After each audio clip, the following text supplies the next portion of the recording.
Hi, my name is Jacquelyn Emery.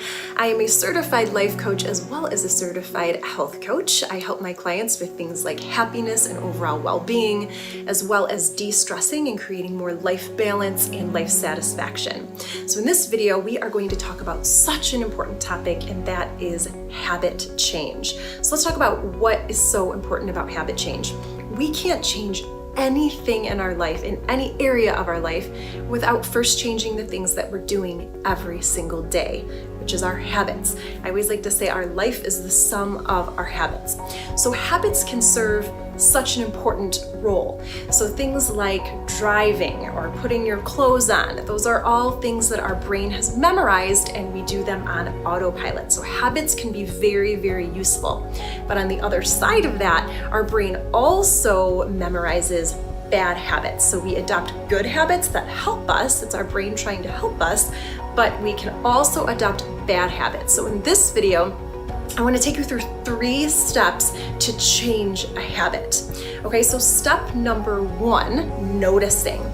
I want you to just be aware, be a watcher of your life, and pay attention to the things that you do on autopilot. So from the time you get up in the morning to the time you go to bed at night, what are the things that you seem to be doing on autopilot? Like you're not consciously making the decision to do those things. It's just habits that you're doing every single day. So the first step is just noticing the things that you're doing, your habits and the things you're doing on autopilot without judging. That's important. Don't judge yourself. We're just being curious. Step number 2 is noticing the cue. So with every habit that we have, there is a cue that cues the habit.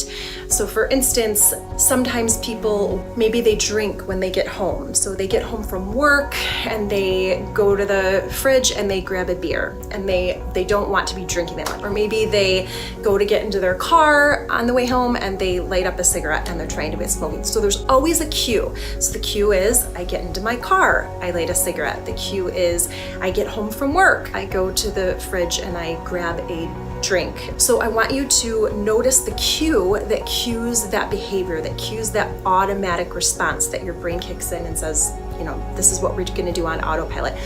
We're going to go on to the 3rd step, and that's what's the reward?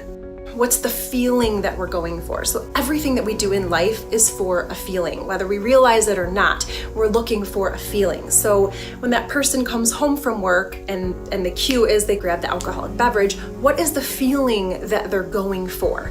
And the feeling is usually stress relief, right? I want to relax. I want to de-stress after a hard day. There's always a reward or a feeling that we're going for when we do our habits. So it's so important to really dive deep into what you're really going for when you do that habit, when you do that action, what needs to be nourished. Because so many times we try to take away these habits. We try to say, I'm going to quit smoking, I'm going to quit drinking, and we're not paying attention to what needs to be nourished, right? Like what is our body asking for? Because when we have a bad habit, it's only because that's the best way our body knows how to take care of us. So it's not a bad thing. It's your body and your brain trying to take care of you. So write down these cues and write down the reward that you're going for, the feeling that you're going after, because if we can do that, then we can ask ourselves, okay,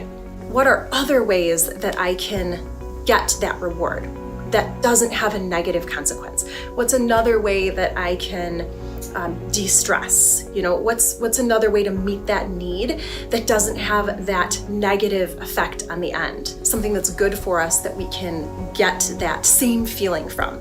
So important. So again, just to go over those 3 steps again, take a day and tune in and be curious and watch yourself and see the things that you do on autopilot. See your habits. Step number 2 was what's the cue? Look for the cue for those habits so that you can disrupt that behavior. And then step number 3 was what's the reward that you are giving yourself when you do that habit? Is there a way that we can get that reward in a healthy way, in a way that serves us and not a negative way? So hopefully that helps you guys. I hope that I will talk to you soon, and I would love to help you transform your habits as well. Okay, bye.